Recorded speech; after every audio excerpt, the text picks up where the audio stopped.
I'm Erica Lynn, and we all know the ocean is the most demanding environment on Earth, consistently testing the reliability and durability of our equipment. When you spend as much time fishing as I do, you know that reliable gear is essential for staying on the water. This is why I went with the Abyss battery to power my trolling motor, electronics, and outboard. The guys at Abyss Battery are rattling the saltwater industry by manufacturing performance marine batteries specifically designed for sonar, outboards, trolling motors, and electronic fishing reels. They're also Bluetooth compatible, so I found checking battery statuses right on your phone while you're out on the water is a huge game changer. To learn more about why Abyss batteries are used by the pros and factory installed by premier boat builders, visit abyssbattery.com. Fishing like a local isn't just about catching fish. It's about connecting with the environment and the people who call it home. It's about hearing the stories and traditions that have been passed down for generations and sharing unforgettable moments with the people you meet along the way.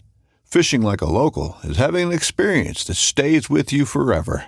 And with Fishing Booker, you can experience it too, no matter where you are. Discover your next adventure on Fishing Booker.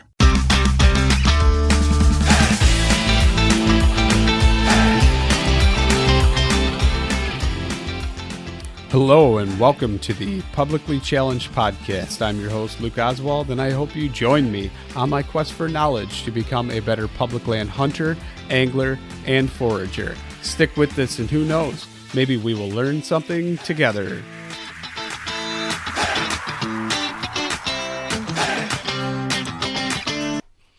So Chad Hoover is the guest on this episode, and if you don't know who he is, you could probably turn on Sportsman's Channel or World Fishing Network, and if you've seen a kayak show, chances are you've seen him. He is a guy who had a passion for kayak fishing and wanted a voice for the kayak fishermen in the bass fishing industry because it was pretty much only saltwater stuff. And he devised a tournament system, and it's rapidly advanced, and over the years it's gotten better and better and better, and it's gotten bigger and bigger. And it's really brought kayak bass fishing and kayak fishing on lakes and rivers in general mainstream. And he's one of the ones that are almost solely responsible for that. And you almost have to just stop and thank him because it's a great way of fishing. It's affordable. It's fun. And it definitely gets you into a lot of places that you normally wouldn't go. And it's pretty neat to see how the kayak fishing industry as far as the technology of the kayaks and everything is developed due to the growing popularity and the numbers of anglers. And the more anglers, obviously, there is, the more input there is out there. And it's pretty great to see it developing and kind of rolling into hunting aspect too.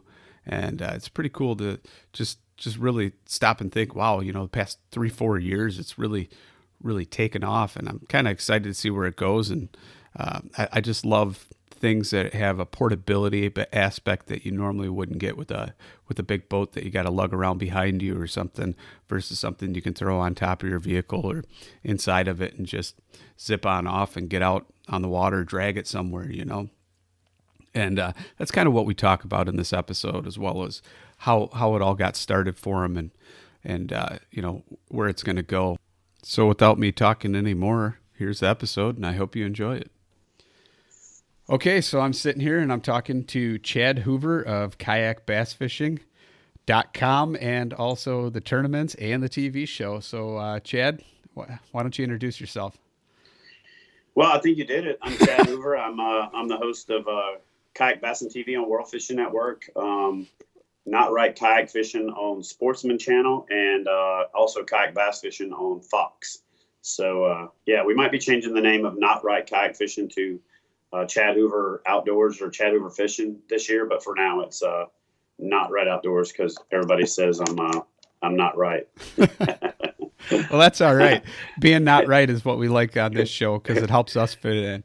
But so you want to tell me a little bit about, I know probably everybody's kind of heard a little bit of the story, but how did the whole kayak bass fishing thing come into fruition? I started kayak fishing in 1996. I was in Corpus Christi.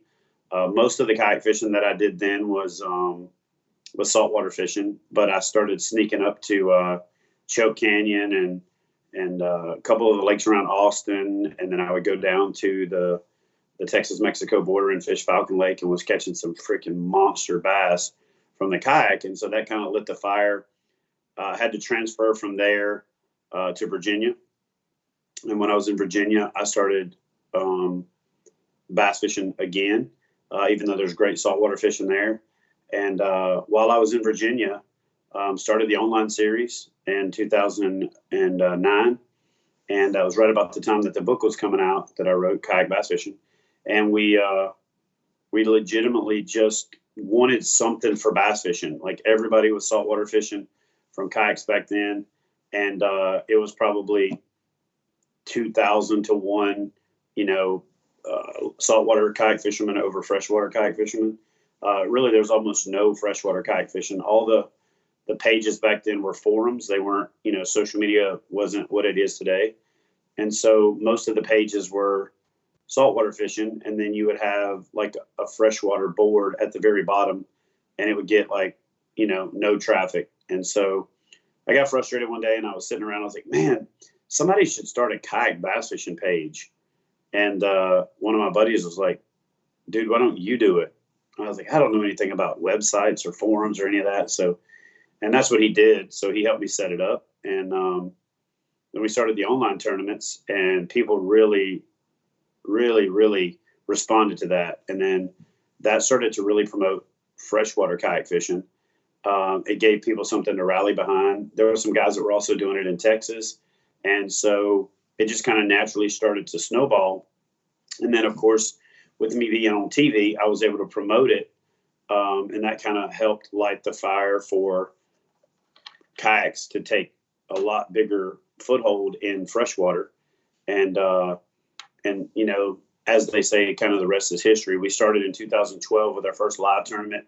We came back in 2013 and 2014 to the same location in Santee Cooper.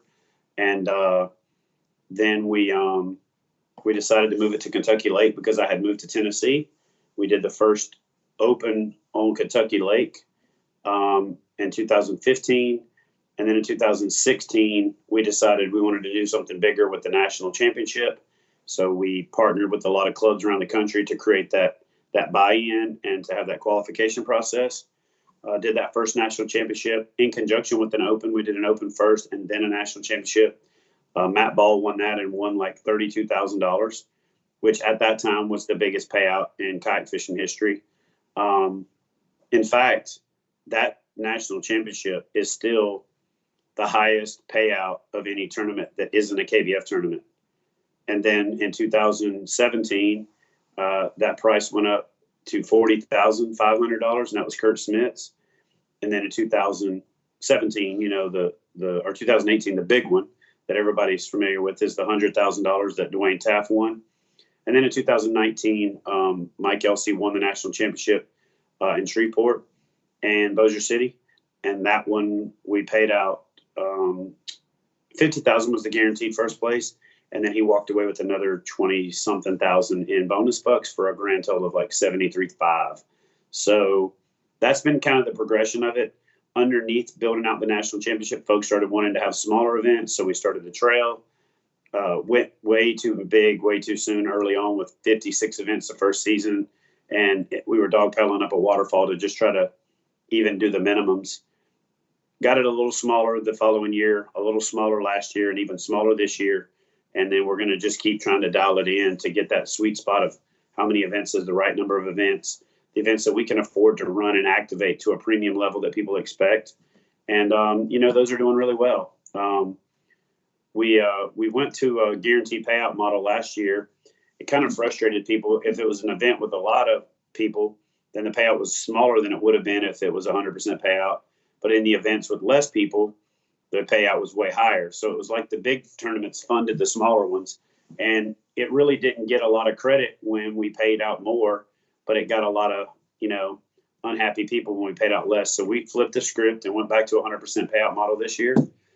We've got the national championship, April 2nd, 3rd, and 4th down on Gunnersville. That thing is going to be a slugfest. There's already 597 anglers, I think, signed up, and they still have 2 months to go. Granted, the entry fee goes up in January, so a lot less people will enter, but we still have 2 months to go. There's going to be some folks that enter. It's a $75,000 guarantee payout this year, which is bigger than a lot of pro tournaments, so it's pretty special to be able to be in a position to offer that to the community. And what we really like about the Kayak Bass Fishing National Championship is it's not super elite and super hard to qualify for, but it ain't easy because a lot of people that tried didn't qualify. But it's really one of those events that it's an everyman kind of event. But if you win it, you can pretty much be a household name in kayak fishing, overnight realistically by winning that event. And so that was really the idea behind that event and why we created it and why we made it what it is to have that, that everyman event, that event. Sorry. That's all right. that everyman event that everybody, or every person event that everybody can have a shot at winning. And, pretty much everybody that's ever won that event has ended up with sponsorships and won a lot more from it than the money that they took home that day. And we do the best we can to promote the national champions, especially in the year of their reign. And then every chance that we get kind of, provided they're showing up to KBF events, we're putting them on camera as much as we can. And we're putting them out in front of the community as much as we can. And we put them on the website and we use them for banners and backdrops at trade shows. And we do everything we can to really brand that person's image to help them, achieve more than just winning the money that they won at that event, because that money is going to spend. But when it's left, you've got legacy and you've got, relationships. So that's kind of the idea, man. We really love the challenge series that we do online because it engages everybody. You can fish your own waters, your own time. We took them from 30 days down to 21 days this year so that we've got time to reset between them. We were dogpelling up a waterfall again, last year, trying to keep up with all the payouts and the stuff. And when everything hits at the end of the month and you've got several hundred payouts to process, a lot of people don't think about the fact that if it takes you just 5 minutes, which it doesn't, it takes about 10 to maybe 12 minutes to process a payout, do that times 600, and that's a week and a half, So, and that's if you're only doing that, and we don't have a person whose job it is to only do that. So we separated it this year. That way those end on the 21st. Very few tournaments are going to land on that same time. We're going to have a few, but it allows us to spread it out. It allows us a chance to post the results for that one and have a good, 5 or 6 days to promote the next series kicking off before that one's over. And so those, we're constantly listening, constantly figuring out what it is the anglers want to see. And making small changes, not crazy sweeping changes as much as we can to dial it in. So we're providing the best possible opportunity for the anglers. And we're also realizing that even with the number of events we're doing this year, it's still probably too many. We'll probably do less next year. And then really activate our partner groups to be the part that's the feeders to the bigger stuff. And we focus on doing the bigger stuff and let the partners run their events on their lakes and then use KBF's bigger picture buy-in to help drive more participation even at those events by doing things like we're doing with the Partner Championship Series. This year's going to be the first for that. We put up $5,000 guaranteed added money before the tournament's even started.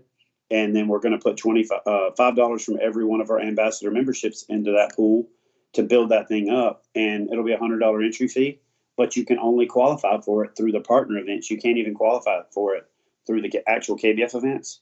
So therefore, we're helping drive participation in the partner events and giving them a championship that we fund, that we activate, that we stand behind, and it's something that they can use as a carrot on the stick for participation in their events, and something that's not as high pressure as the national championship, but it's a fun get together, end of the year blowout for all the clubs and partners. And we're doing a youth challenge series this year, May, June, July, and August. And we're going to also do the youth championship in conjunction with it. So we're looking for that event to be a pretty fun event, a couple hundred to maybe 400 or 500 people from around the country. Again, you win that event, you can make your season, you can make your year, and you could even make a fishing career off of it. But not trying to make it the same as the national championship, just different, Right. So if somebody wants to get involved in the kayak bass fishing, you need to find a small what do you non? It's a sanctioned event, but it's a non KBF event, and that Yeah, it's called a qualifies. partner event. Yep. Those partner events qualify you for that. And our partners are all listed on our page under kayakbassfishing.com/partners. And, or you can just look on the tabs at the top and find the partner groups. And we're slowly but surely migrating their pages and their schedules onto an event page on our page. But they're all pretty easy to find. If you search the name of your state, kayak fishing on Facebook, or any social media, you can usually find the best club around or the closest club to you. And then you just look for the KBF, affiliate logo on their banners. And that lets you know that they're a partner and that their events are going to qualify you. And most of them have it listed on their event sheets and on their documentation, Right. So one thing I'm kind of curious about is, since kayak bass fishing has kind of really, I'd say within the last 4 years, really exploded. You never really heard of it that much before, and you were doing it all the way back then. What kind of kayak did you use back then versus what we all know you use now? How has that evolved? So I started out in an ocean kayak frenzy, which was like 9 foot 6 inches long, and it was like sitting on a grease log. I think the first 2 times I missed the hook set on a redfish, I went swimming. Then I moved from there to an ocean kayak scrambler. It was either a scrambler or a scrambler XT. And again, that was just a wreck boat. It was kind of like a banana. It had a lot of rocker in it. It wasn't real stable. I think I might have, flipped that one a couple of times being stupid. And then the first, really like fishing kayak, more of a fishing kayak that I had was an ocean kayak drifter. That was my first boat that I really started to get serious about it. Figured out how to rig an anchor trolley up on it, mounted some flush mount rod holders in it. The first one I bought was used, and it was yellow, and I hated it. So I painted it with plastic, like paint that sticks to plastic. And then it was yellow, but I painted it like a dark green, but everywhere the scratches would scratch it, it would show yellow through. So it literally looked like a rotten banana, and was just god awful ugly. So I just started using that to duck hunt out of because it was, dark and ugly. And I ended up saving up enough money and buying a new ocean kayak drifter. I got that one in like a blue, like a aqua blue color. Started using it offshore, started using it inshore, started bass fishing from it. And about maybe 3 years into using that, 2.5 years into using that boat, I had transferred from Texas back to Virginia, and I went to a place called Wild River Outfitters in Virginia Beach, and they were at the time having a boat sale, but they didn't have the boat that I wanted. And I went home and was like, man, I really wish I had this, a longer boat so I could cover more water. I ended up looking up a place called Appomattox River Company, and I went to Appomattox River Company. They had the boat that I wanted. They had a used version of it, which allowed me to get it even cheaper. And that was a Wilderness Systems Tarpon 140. And it was the pre-140 without the tracks and all that kind of stuff, because once I got involved with Wilderness Systems, I helped bring on the tracks and the better seats and the hatches and all that kind of stuff. But this boat was a good wreck boat that was also, adaptable for fishing. I fished out of that boat, won quite a few tournaments in it, started making some money, started doing seminars at trade shows and things to where they were paying me to do it. And I thought to myself, man, there is something to this. I can actually fish and get paid to do this, and I could win money. And so I started promoting the kayak bass fishing thing because I really wanted the freshwater part to pick up, because I knew it was way more lucrative in the professional bass fishing world. Why would that not translate to kayak fishing? So I started working on it. I put the concept together to do the catch, photo, release thing. There was another guy doing it at the same time. I reached out to him to try to collaborate. He didn't want to collaborate because he thought he was going to have everything figured out. So I ended up doing my own thing, and we built a Microsoft Access database to do the leaderboards and stuff in the beginning. That ended up getting hacked because our page got somewhat popular. And then we went to, I reached out to Dwayne Wally, who had been doing some web work for me, and told him what I had an issue with my website. And he fixed it, kind of saved the day, and then said, hey man, what do you think about me starting a tournament management system? I'll build it myself, and that'll be my business, and I'll help promote and cross promote with you, and it'll all work. And I was like, yeah, man, that sounds good to me. And then he came to the 2015 KBF Open, and wasn't even ready to do it. And at the captain's meeting, he was like, man, I don't think it's ready. At the captain's meeting, I was like, all right, we're using Tourney X tomorrow. And everybody said, what? And Dwayne's heart about fell out his butt. And anyway, we went through it and we made it happen. And again, those were events I couldn't fish because I felt like I couldn't really fish them if I owned it. And so then it was just kind of from 2015 on is really when the fuse was lit. We had been meandering through it. We had been doing stuff before that. I was running catch, photo, release tournaments with a group called the Extreme Edge Kayak Fishing that ultimately ended up going belly up. But we were running events with them, and I ultimately became an assistant tournament director, then a tournament director for him in 2003, 2004, 2005. So, I mean, that's 17 years ago, 16 years ago, 17 years ago. And then before that, we were doing catch, photo, release events online and at our local clubs where you would take the cameras and you would go out and catch fish. So I think the first catch, photo, release events we did down in Corpus Christi with before even the Extreme Edge was 2015. Good Lord, 1997. We started the first ones. And back then you would take your digital cameras, your disposable camera with you. Yeah. And you take a picture. And at the end of the tournament, you would give all of those cameras with a number on it to the tournament director, and they would drive to Rite Aid or Walgreens or somewhere with 1 hour photo, and everybody would sit around and drink and eat and BS and share ideas and talk about rigging. And it sometimes take 2 hours to get the photos back between the drive to the photo processing place, the photo processing time, and drive back. Then the judge or judges had to sit down and sort through all the photos and write links on them, add them all up, and create a leaderboard. It was it worked, but it was definitely not the way it is now. It definitely wasn't streamlined. But we did it. We did it that way till about 2007 or 8 when people started to try to think about putting it online. A couple people made rudimentary leaderboards.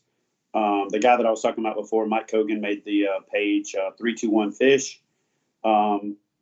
He had big ideas. I just don't know what happened with the execution. And again, he didn't want to partner with what we were doing with kayak bass fishing, so we did our own thing. And as they say, kind of the rest is history, man. It's just kind of grown from there.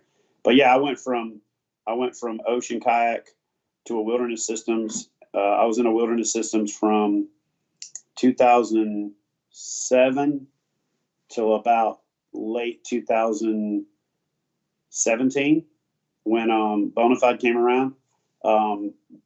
Wilderness systems was going through some major leadership changes and a whole bunch of executive changes, and a bunch of budgets got locked up, and they said they couldn't do what they had been doing for me before to grow the TV shows and the tournament series. And I'm really good friends with Luther from Yak Attack and Bonafide, and he said, "Listen, man, if the opportunity ever presents itself for you to work with Bonafide, I'd love to have you." This was all before Bonafide even was publicly known. I went back to Wilderness Systems and said, "Look, I've got an opportunity. If you guys don't want to stay involved, I can make a move. I'd love to not just drop Wilderness Systems and move on." So we brokered a deal where they stayed sponsors of the tournaments for 2 years, even after I stopped paddling them. I will always have an affinity for that brand. It's really what got me to where I am. They had some unfortunate leadership changes and some unfortunate business stuff that's kind of, made them be a little less relevant in the space. I'm always a cheerleader for companies to be successful. So hopefully they can spring back and continue to make quality products. Not that they've not continued to make quality products, but, do a better job of getting them out there in front of consumers. I'm really excited about the partnership or the merger partnership, whatever you want to call it, between Native and Bonafide. I have historically been not a fan of pedal drive kayaks. They just have never fit my style. And there's been one key reason for that. I have only wanted to do a pedal drive if the pedal drive was adequate and the boat was paddleable. When I was with Wilderness Systems, they had the Radar was a good paddling boat, but the pedal drive was really not that great in my opinion. So I couldn't get myself to get behind that boat. And even when I was with Wilderness Systems, I didn't pedal that boat, even though I had a company that gave me pedal drives for free, or as part of my deal. I worked for them, so it wasn't really free, but Right. by all intents and purposes, what most people consider free, it was free. And so the whole argument that I don't use a pedal drive because I've never been with a company that has them is silly, because, I had a company that used them. I just didn't like it. And two, I really could do whatever I wanted to in this industry. And so if I wanted to be with a pedal drive company, I could be. I'm not trying to sound conceited, but when you've developed the platforms that we've developed and all that, I could definitely do it. I didn't want to do a pedal drive until the boat was paddleable, or until it also did really well with the motor. I think the ultimate solution for a kayak is a motor on the back, like a Torqeedo or another electric motor. That's your outboard, and then your pedals are more of your trolling motor. But at the same time, I don't want a boat that's so big that I can't really maneuver it well with the paddle, because I fish a lot of places that you can't even use the pedal drive. A lot of shallow, flooded timber, a lot of stump fields, a lot of lily pads and grass and things along those lines. So when I look for a fishing craft, I want something that I can also paddle.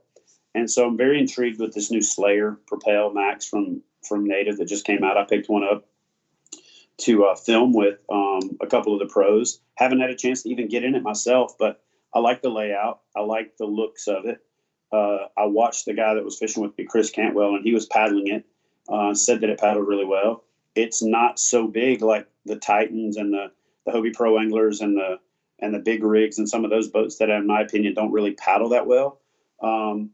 So I'm intrigued about to finally have the opportunity to have a pedal kayak that also paddles well, but it's still good to stand up in, and a really clean, reliable drive. And I think Native has a really clean, reliable drive. Like any company, I think they've had their struggles early on when you're still developing a product, but I think that the current models are really clean. They're really durable and reliable.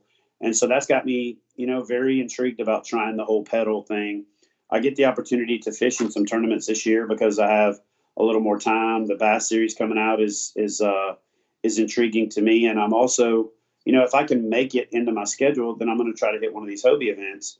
And if I'm going to compete, and, everybody that I know that competes says that the pedal drives are a really big advantage, then I'm going to definitely do everything I can to put every favor in my, every advantage in my favor that I can.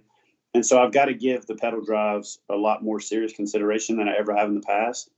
But at the same time, I hear people complaining about how expensive motors are. But, my Bonafide with a motor on it isn't much more expensive, or in some cases, like with the case of the Hobie 360, it's less expensive than even a pedal boat. And so for me, I'd much rather use a motor to get to the spot faster, have more time to fish, and just have to maneuver and manage my boat when I'm there with the paddle.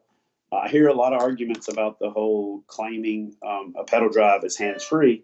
And I've always taken a little bit of exception with that claim, because I've watched people, and I edit a lot of video where we're filming other guys, and I watch them filming, and they make a cast and make a couple of reels, and then they're reaching down and adjusting the rudder, make a cast, adjust the rudder. And, I've seen guys go a few minutes without touching the rudder. And then I've seen guys touch the rudder, 14 times in a minute. So every 3 or 4 seconds. And so it's one of those things where true hands-free to me is when you're using your feet to steer and your propulsion is coming from something else. And I just really also haven't liked the rock that I put into a boat with your legs going back and forth, because I feel like those pressure waves sometimes spook fish. But, there's a lot of guys out there in pedal boats smashing fish, catching big bass. And so, again, I'm going to give it a shot this year. We'll see what happens. I'm not making any promises. I haven't made any promises to Native, and I'm not making any promises to anybody that I'm going to like it. I'm just going to give it a shot and see what happens. So one of the things that I like my kayak, but I'm looking to reinvest in one right now. I've just got a sit-in kayak. It was the first one I bought, but I talked to my buddies. They said, you want a longer one, something that's going to track better. And it did fine. It was just, not the most expensive in the world, but it did its job for when I wanted to get in and fish. And I've got some spots that I still want to use it for. We actually built our own carts with bicycle tires on them, so they're bigger. Mm-hmm. And we hike back sometimes about a mile down some trails and then launch in there. And you're lucky if you see another kayak every once in a while, but we get back there a lot faster than the other guys. But so I like to do that, but I want to hunt with mine too. And it's one of them things where I haven't seen a very good marriage between the two to where you can hunt with one and you can use it for fishing and be able to, because it's one of them things where unless you're paddling, then you got one that paddles, but you don't got one that you can put a motor on and haul a 200-pound deer on. What do you think about that? So we've hunted out of ours, quite a bit. It's one of those things that several of the companies that I was affiliated with over the years haven't wanted hunting to be kind of out at the forefront. So I haven't really pushed the issue either, because when you do what I do in fishing, everything you do is professional. So it kind of takes, just being honest with you, it takes some of the fun out of fishing on a pretty regular basis, because you're working when you're on the water. And, I get this a lot when people are fishing and they see me out on the water and they're like, well, it's better than being at work. And I'm like, I'm at work, So I just have never wanted that to be what hunting becomes for me. What I've done professionally in fishing is taken so much time away from even the amount of time I get to spend in the outdoors with my son, that I've started to work, and all of the kids, myself, my kids, and Christy's kids. And I've wanted to work my schedule down. And I started a plan 3 years ago to chip away at the schedule so we can start to end it, middle of October, early October, to where we get back late October, November, and part of December to hunt. I'm a hunting fanatic. I've got a bow right there. There's a deer head right there in my office. There's I'm pointing, and you guys can't see me, but literally I'm surrounded with hunting stuff. I love waterfowl hunting. I grew up in probably the number one waterfowl hunting place in the world in Louisiana, in the Louisiana Delta. The Louisiana Delta plantation was right in my backyard. It has since become Honey Break, which is a world famous, hunting destination and lodge. And, I grew up in the sportsman's paradise. It says that on the license plate and on the marketing materials, but it's legitimately true. And so, my son killed a really good buck. Well, for his age, it was a little 8 point. It was a 7 point that if it had another brow tine, it would have been an 8 point. It was a good little 3-year-old deer, but he paddled out to an island, and I was sick. I actually had the flu and had 103 fever, but he was so jacked up on going hunting that I drove him to the spot, unloaded his gear. He paddled out to the island, set up, climbed up the tree. I'm literally sitting in the parking lot drinking coffee in my truck with the heater running, and he texted me and said, I shot one at like 8:30.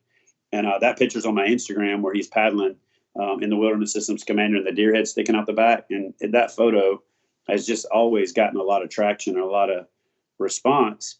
But we plan on doing more of that this year, now that the schedule is going to end sooner. And a lot of our stuff for planning will be done throughout the year this year instead of at the end of the year. So I don't have to spend as much time at the desk, and I can spend more time outdoors. I still don't think I'm going to create content around hunting, because I want hunting to be mine. I don't want it to be, like what fishing is for me. I'm blessed beyond measure. Don't get me wrong. I love what I do. I love every minute of it, even when I hate it, if that makes sense.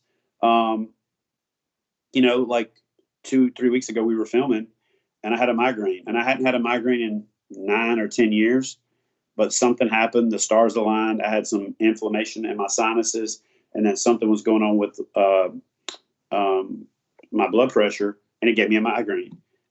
But we were filming. So I don't know if you know this or not, but sitting in a kayak at low levels on the water with the sun refracting off the water, even with really good sunglasses on, you're just not real comfortable with a migraine. And when you have to like perk up and be, a personality on camera when you got a migraine, it's not fun. And that lasted for 2 days, but there was no taking the day off. You know what I mean? There's days that when the wind blows 40 miles an hour and you only got 2 days to film, and the next day it's only blowing 20, but you gotta make it work. So to me, I just don't want hunting to become that, because hunting really is my decompress, go sit in a tree, try not to think about anything, put the phone away, look at the woods, watch squirrels and armadillos and deer and raccoons and, whatever. And then the waterfowl thing for me is really social. I like being in the blind and, cutting up and acting the fool with the people that we're hunting with. And I want to do more of that this year. And then small game, small game is fun with the kids, going out and shooting some squirrels or shooting some rabbits, and even dove season. I've missed dove season 3 years in a row. And that used to be like a ritual for me, is to have a gun and a folded seat and find a field with some buddies in September. And I've got to make time for all of those things to be, to be well-rounded. And that's what I'm doing. So for me, there's a few kayaks out there right now that are good. The Jackson Kilroy is a good hunting boat. Both of the Frontiers from New Canoe make good hunting crossover boats. I've seen guys do a really good job of hunting out of the Hobie Pro Angler. It's a little big and heavy for me for that type of thing, but I've had a lot of guys that use it mostly because they already own it for fishing and they want that big stable platform for fishing, so they just make it work for hunting. My favorite hunting boat that I've ever had was the Wilderness Systems Commander. But even when I was with Wilderness Systems, they stopped making that boat, which is why I'm excited to be working with Native again, because Native has the Ultimate series that hopefully I can twist their arm to get them to reinvest in and light the fire back under that platform, because I think it's one of the most versatile, platforms out there. It's stable, it's quiet, it's your feet are below the waterline when you're standing up, so it even gives you an added sense of stability.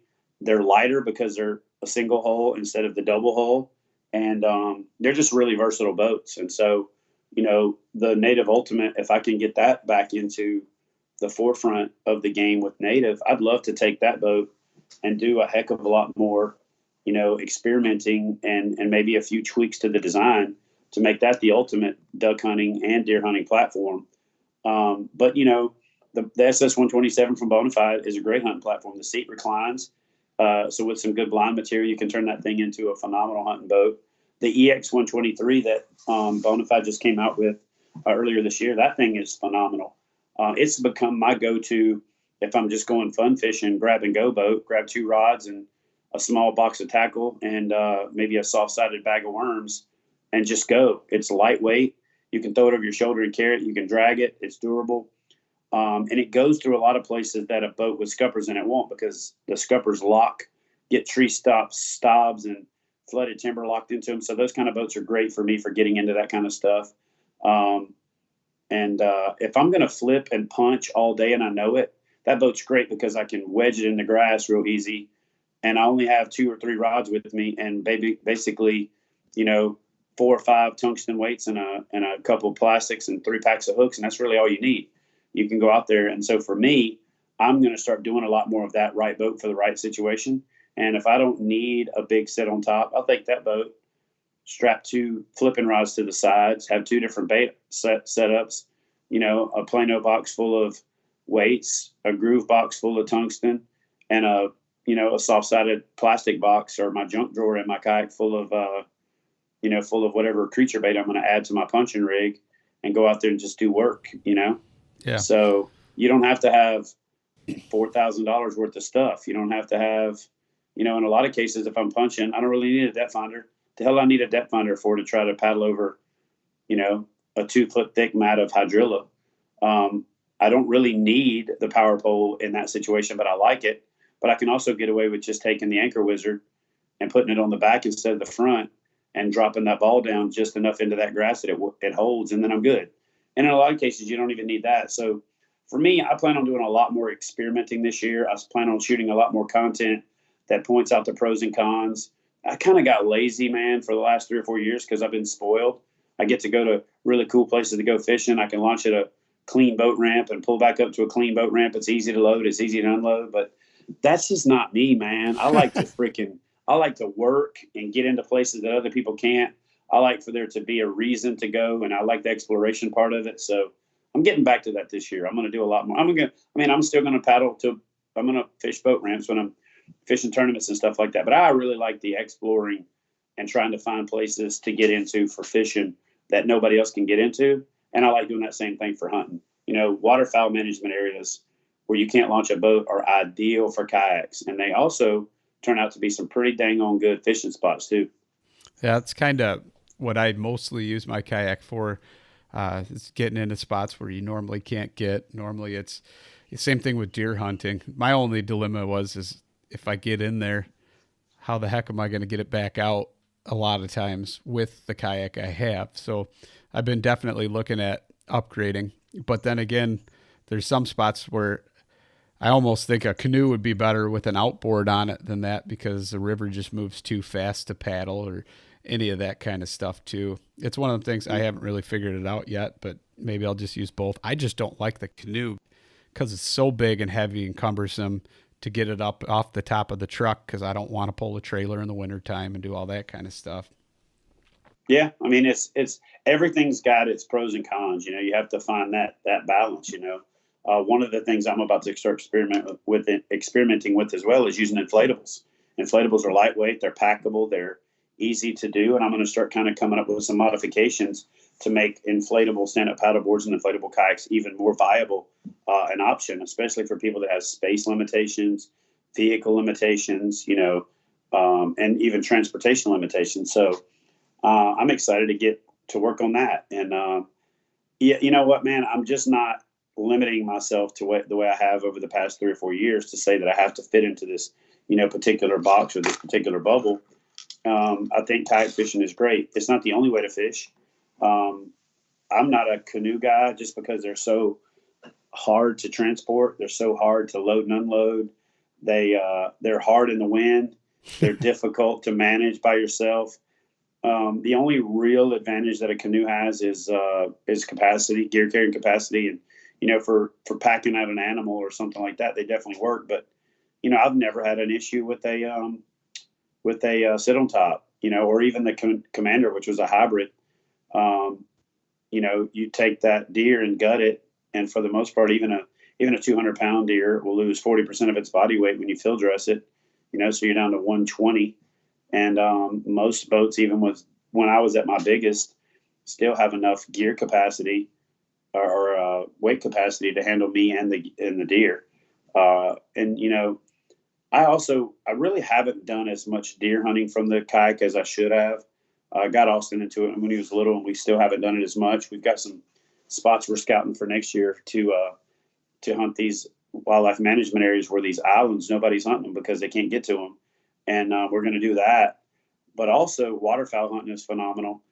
Honestly, man, my favorite way when I used to hunt from the kayak, and I did it pretty religiously, is I had these places where I knew I was going to be bass fishing, but it was still cold nights and the days wouldn't warm up. So I'd bass fish in the middle of the day, but I was turkey hunting out of the kayak before I ever did any type of other hunting, because I could paddle down these creeks. It was quieter than walking on those dead, dry leaves to get into the spot where the turkeys were. And a lot of times what I would do is I would paddle real slow before daylight, or I would take the paddle and put it on the bottom and just push myself along. Or if there was a slight current, I would just drift and kind of manage my drift. And I'd use a crow call or, other types of owl calls and things like that to get these turkeys to fire off when they were on the roost. And then I would just drift into where I thought they were going to pitch out at, beach the kayak, ease up the hill, take a spot and smooth it out with a stick to where my legs don't make any noise, stretch a camo net in front of me with a couple of forked sticks and set up against a tree and wait for them to fly down. And once they fly down, I would purr a little bit or cut with a mouth call, and they'd come in like they was on a dang string. So for me, that was the most fun. And I want to get back to doing that this year. I want to do a lot more, turkey hunting that way. I had some places in Georgia where I had that wired up by where my parents live. And then I had some places in Virginia that were really good. And then I just haven't invested the time, or I haven't even had the time to invest to learn the places where I can pull that off here in Tennessee. So that's on the agenda for next year. Big time. Yeah, that's something I'm sure a lot of other people would like to see that content too, if you did want to do it. I know you don't want to, but. Well, like I said, I'm not 100% opposed to it. I'm not going to make it part of how I make a living is what I'm getting at. It'll be bonus content. I'm actually looking at one of those Rambo bikes right now, those electric off-road things, because they make a trailer that you can trailer the kayak with. And I'm thinking, man, that opens up so many options for me where it's too far to drag the kayak and I can hook that Rambo bike up and go. I can get some exercise when I want to. And then when I don't want to, or if I can't, you just hit the throttle, man, and those things haul butt. So, I'm experimenting with a lot of different stuff this year. And I'm excited about it. I'm getting back to, I never got away from fly fishing per se, but it's frustrating for other people to fish with me when I'm fly fishing, because then they want to do it and I don't have the time to try to walk them through everything, if you don't spend some time on land first. And again, fly fishing has also been my fishing. I've kind of thought I don't want to make it part of what I do professionally, but now I don't have enough time to do it without it being part of what I do professionally. And I've got a great relationship with Fish USA, and Fish USA is a huge fly fishing shop. So I've got 2-3 boxes of stuff over there piled up with it. I got my fly tie and vices back out, got my chest packs out. I've stretched some leader material. I've tied some new leaders. I'm kind of getting all my stuff organized in the office, because I'll tell you something else. One of the best therapies for me, back when I wasn't as busy as I am now, is I never had a home office before. I actually have a home office now. I'm in it. But I definitely have never had an office. I've not even had enough space to set up a fly tying desk. So I have that space now where we just moved. And so I'm setting up a desk as a fly tying desk. And for me, there's just something about taking raw materials and you make the fly, you tie your own leader, you set up your own stuff, and you go out and you catch a fish on something you made. So to me, that adds a little extra cool factor to it, adds a little extra, fulfillment and gratification. And I'm an artist in general. I think what we do with our television shows is artistic. I think a lot of the video content that we do is artistic. I was a photographer for a long time before I started spending more time in front of the camera. I like to draw, and I like to do some basic watercolors and things like that. But I also, fly tying is an artistic thing. And so when you get into it and you start really getting into the science of what you're doing and you try to be creative, there's an artistic expression that goes along with that I'm really excited about getting back to doing. So. Yeah, no, that's really cool. So when you're talking fly fishing, are you talking like smallmouth on a river, or are you doing offshore fly fishing? I do everything, or, man, with the fly. I like redfish in Louisiana. I like chasing big speckled trout in the flats in Texas. I like catching flounder on them. That's fun to sight cast to a fish you can see laying on the bottom and drag something in front of them and get them to eat it. Striper was probably one of my number one targeted species back in Virginia, because they were plentiful and really easy to catch on a fly. So that was always good time. I liked catching smallmouth on a fly, but I really like catching largemouth, especially big largemouth with big hunkers, big frog deer hair patterns and big streamers that look like a 6-8 inch brim. I like making oversized yak hair flies that look like a mullet and throwing those for redfish. I've caught, a few tarpon, not a ton, but I've caught a few tarpon on a fly rod, and that's always fun, especially the juveniles, the little, 12 to 30 pounders are fun. Snook are fun on a fly rod. To me, if it swims, I like to catch it. I do like to go to the Smoky Mountains and some of the places in East Tennessee and go on float trips where there's a guide that's running the boat. So that's very few times I just get to just fish. I like doing that, but I also like to just throw a backpack together with a couple of fly rods and some flies and go waste a day standing on a stream, because there's a book written about it and I would never disagree with it, but like spending a day fly fishing is time well wasted, and there's just something about fly fishing, man. Even if you don't catch a lot of fish, if you just have a good day casting and you're laying the fly out right and you're making good presentations and your stuff is coming together, you have a good day. You know what I mean? Even if you don't catch a fish at all, or if you only catch a few fish. And, oftentimes when you're trophy fly fishing or you're targeting a specific species, really results aren't what drives it. It's the process and the experience, seeing how that fly that you tied behaves in the water, your leader turning over nice, your line turning over nice, you having good form. And sometimes I just like the game of putting the fly where I want it to go and making sure that I'm staying tuned up for it. That's and then challenging situations where you don't have an area behind you to cast well, but you need to get the fly on the other side of the creek and having to figure out how to steeple cast up and lay that fly out, and 3-point turns, cast down the stream backwards, and then half change angles and flip it into a pocket, or skipping it like you're skipping a bait caster, which is always fun with a fly rod. So I just love that part of the game, and it also allows me to go places where people don't really know who I am because I'm pretty well known on the bass fishing side. But in fly fishing side, I can go stand in a creek all day, or drive through the national forest, or go to the backwoods and never see another person, and definitely never see anybody that knows who I am. So that's always good too, to just get away. Yeah, I hear you. Anytime anybody gets away, it's a good time. Oh yeah, or at least I feel. I feel that I need that connection with nature, and sometimes that's individual time. So one of the things I wanted to ask you is, so say you're targeting Lake 4 bass or something like that. What's your go-to feature or something you're looking for? It really depends on the time of the year. We're in wintertime now, so you're really looking for wintering areas. Generally the deepest, stillest water that you can find, and then work your way backwards from there. I tell most people from February on, I'm working shallow to deep. And then from late November to February, I do deep to shallow.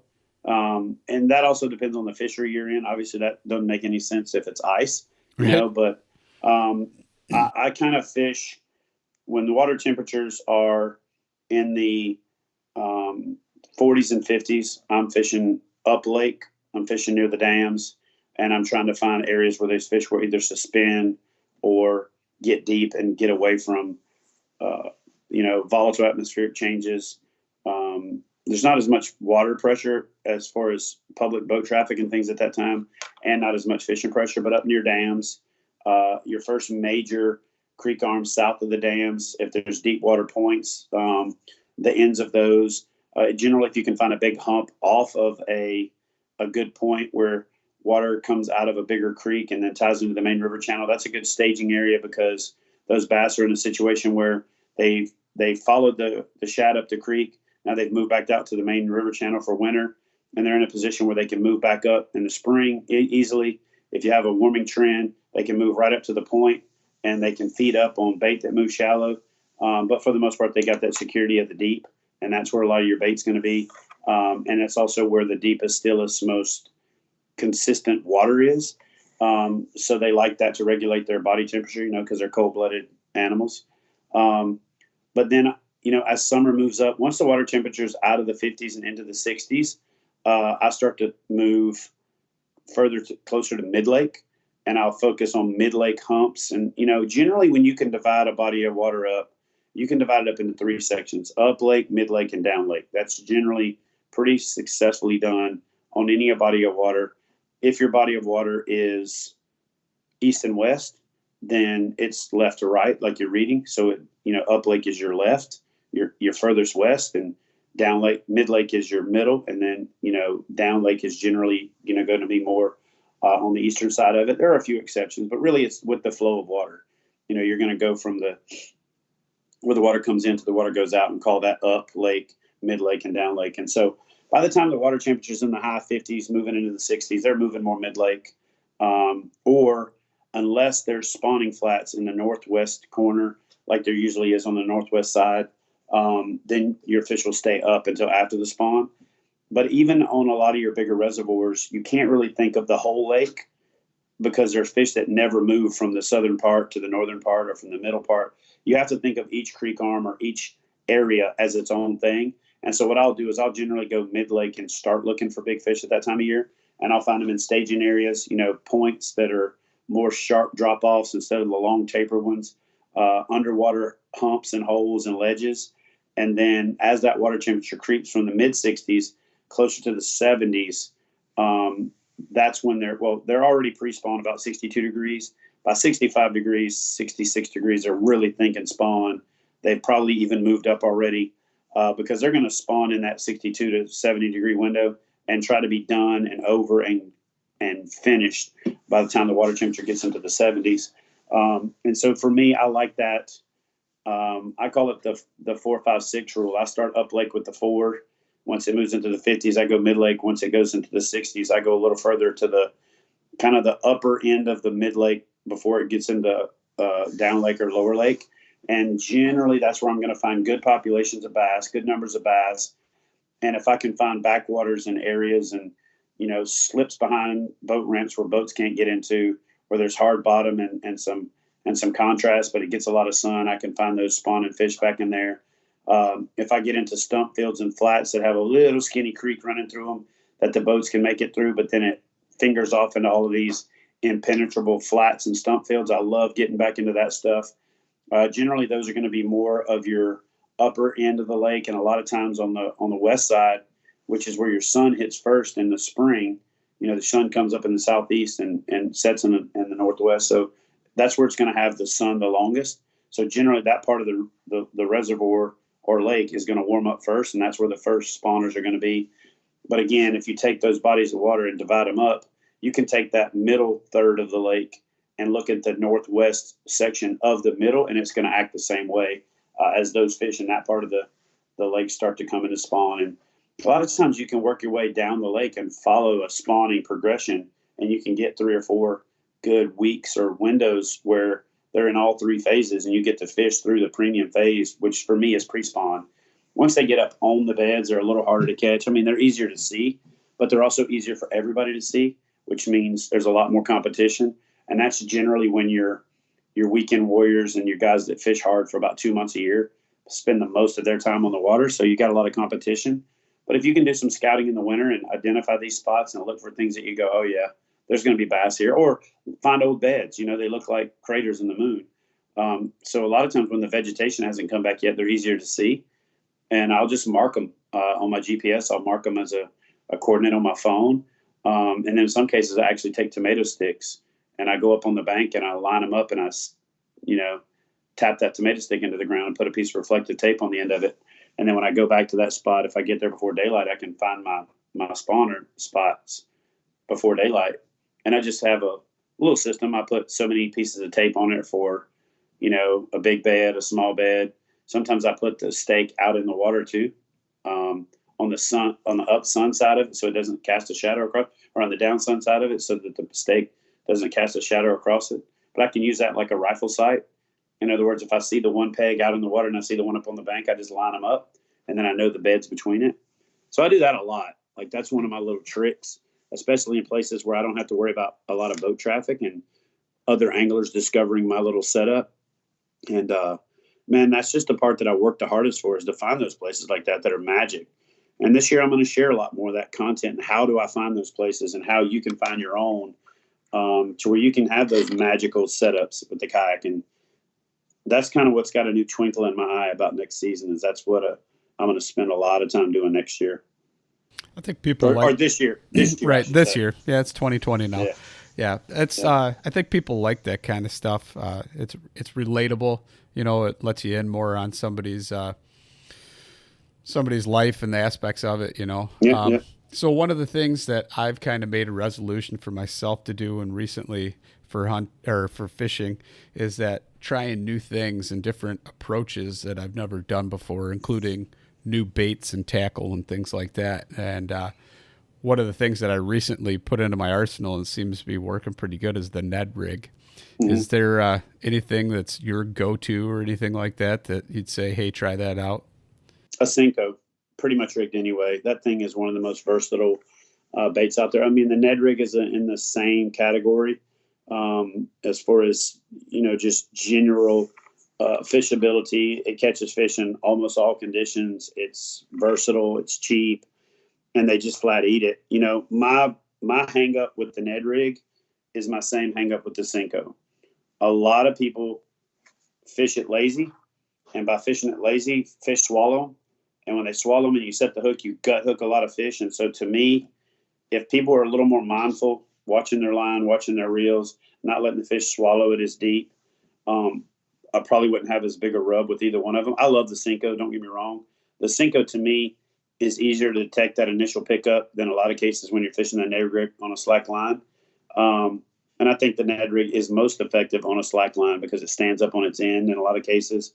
But as long as you're mindful of both, and when you feel the fish pick it up, just give it a half a second and then set the hook. It's a lot better than letting them swim off with it and letting the line go out for 2 minutes and then setting the hook and you got a fish that swallowed it. They come up blood everywhere and that kind of thing. But yeah, the Ned rig is deadly effective.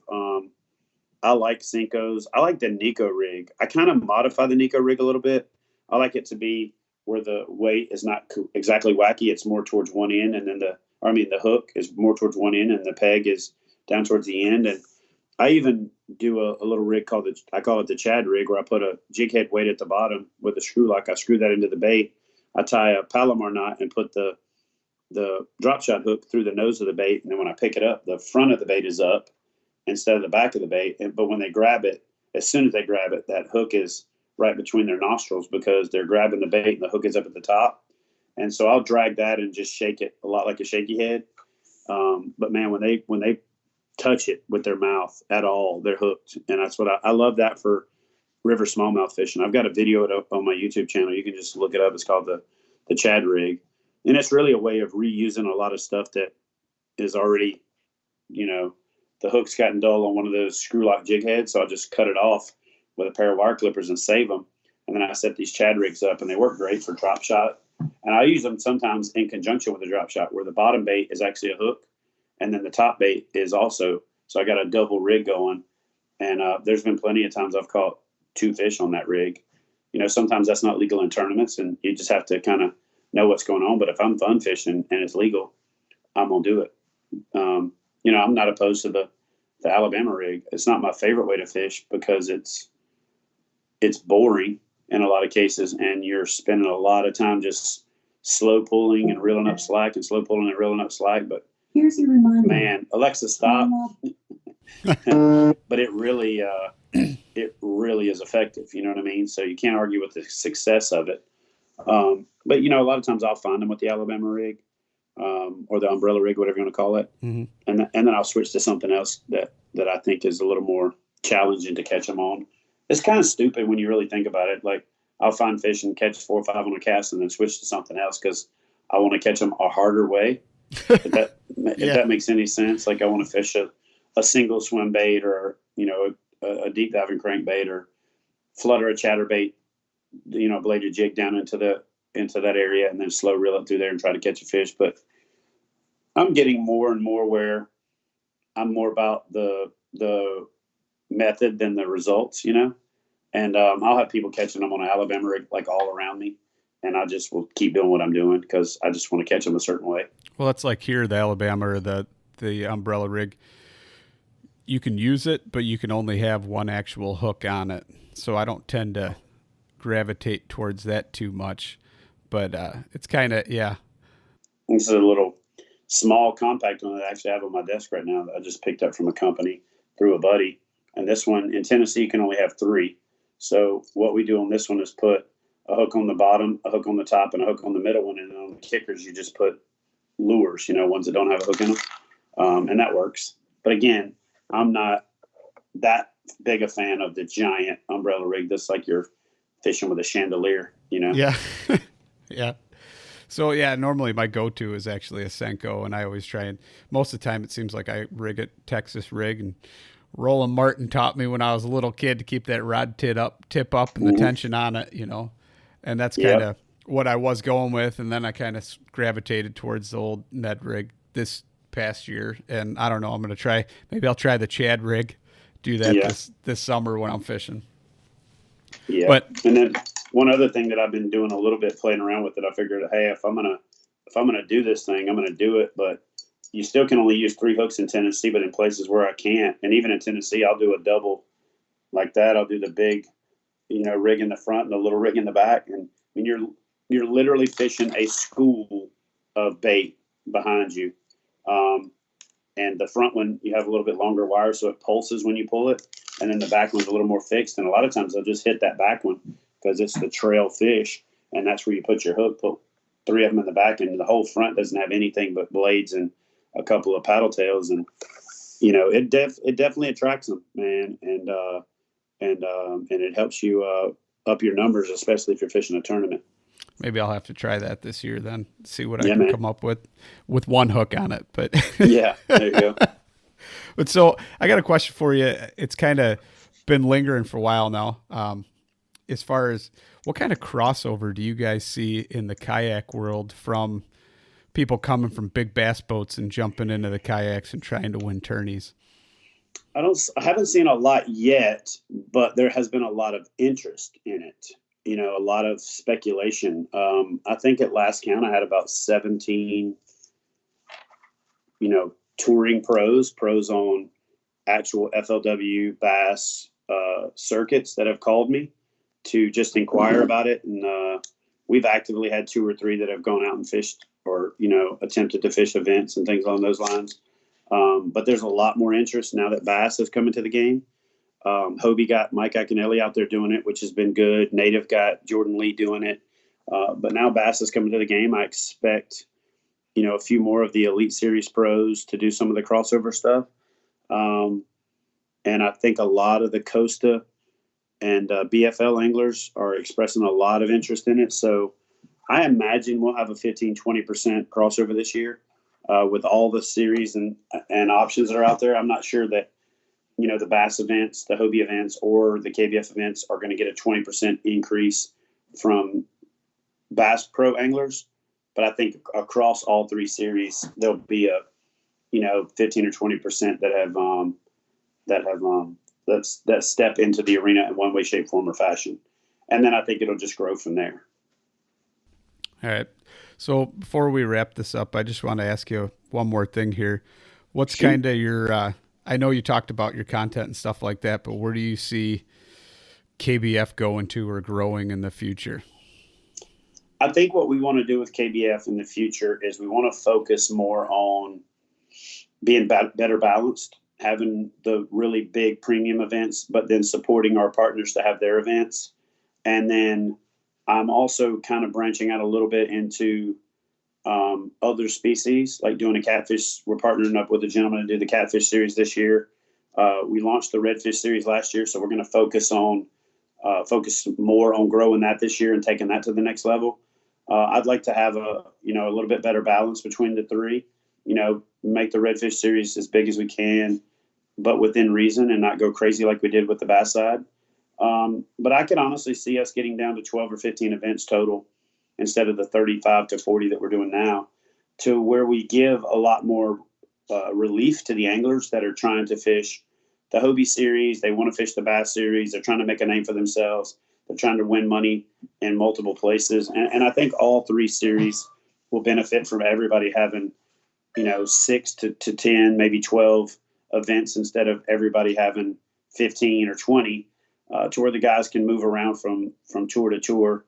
Because honestly, at this point, no one tour can really service the anglers to the point where they can make a living doing it. And we're getting close with KBF, but if you add in what Hobie's doing and what Bassmaster's doing, and somebody could supplement, their income or their options or their opportunities for sponsorships, then I think we're really close. We're a couple of years away from not just a guy or 2, because we already have that, but, quite a few people doing it full time and making a living at it. And, that's my ultimate goal. But I don't want to abandon the grassroots, and I don't want to get away from what made kayak fishing what it is. And so I'm doubling down on supporting the partners, providing the structure and the infrastructure, the judging, the access to affordable trophies and checks and things like that, and really giving the events a premium feel without spending, $100,000 on a stage trailer or pyrotechnics or any of that stuff that we don't really need, that a lot of the bigger series have to do because they've kind of set that standard. So I just want to keep it real, do the best events that we can do, but really double down and focus on the partner organizations and our challenge series, because the challenge series really is where you can get started and learn how to manage catching your fish, how to take the pictures, how to take your first couple of deductions in stride. Everybody that's listening should fish in the challenge series first, so you learn time management, boat management, how to take your pictures and all that, instead of trying to go out there and learn that on the day that you've got, a $200 or $500 entry fee on the line and you're struggling to figure out how to to how to even take your pictures and load them properly and get some experience with the app, get some experience with, again, taking the photos, how to hold your phone, how to hold the fish, all that stuff that takes some time to get used to. I highly recommend folks go into the challenge series first, which starts on the 1st of every month and rolls through the 21st. It's the 21-day challenges. And it helps you learn. Then go to a partner event, find a local club that's having a tournament and go fish that tournament with, 25 to 75 people in it. Then move your way up to a KBF trail event. And then from there, fish that or your other series, your Hobie series, your Bassmaster series, or the KBF Pro Tour after you got some experience under your belt and you've kind of mastered the workflow of catching fish and photographing them, Yep.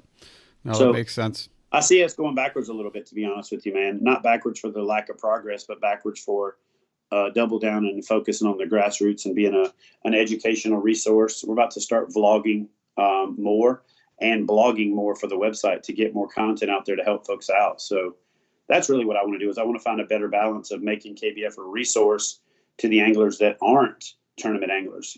For a long time, and I've fallen on the sword for this one, we got hyper focused on the tournament stuff, and there's just more to fishing than the tournament stuff. And I think KBF can really work towards becoming a more valuable resource to the industry overall by doing that. And that's the plan.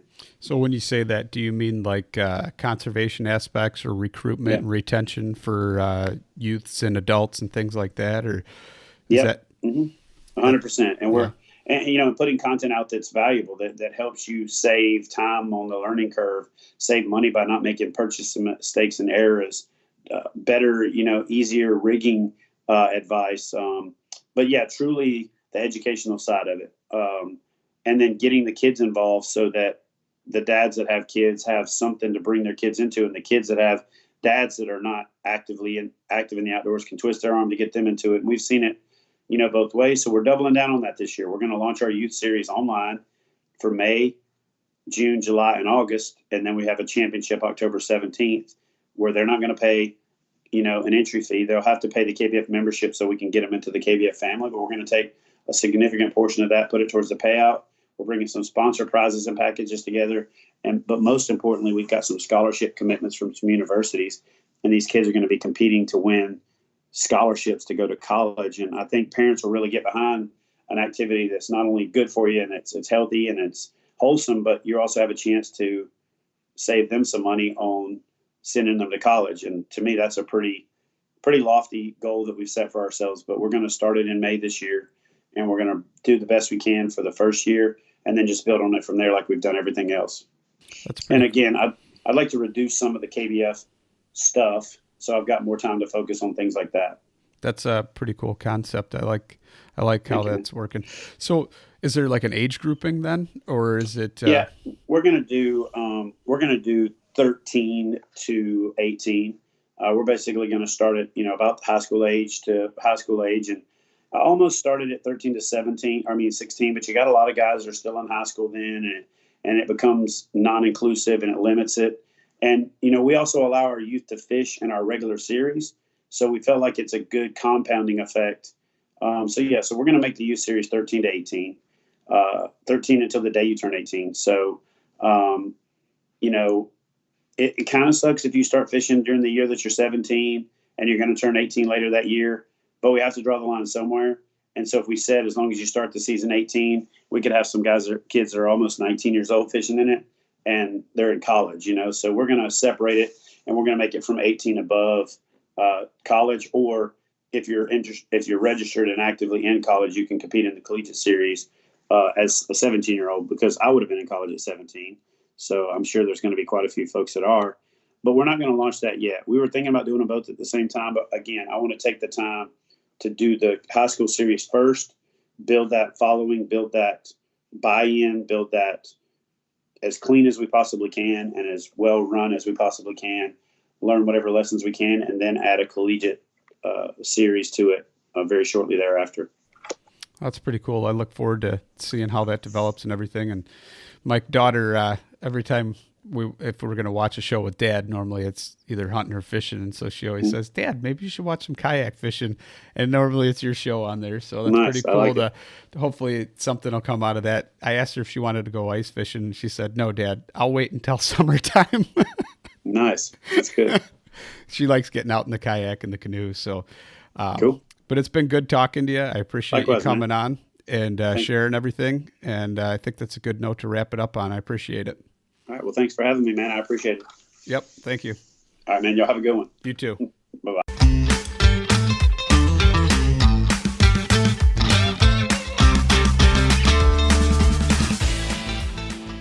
Thank you for listening to the Publicly Challenged podcast. If you liked this episode, please subscribe on whatever platform it is that you're listening to.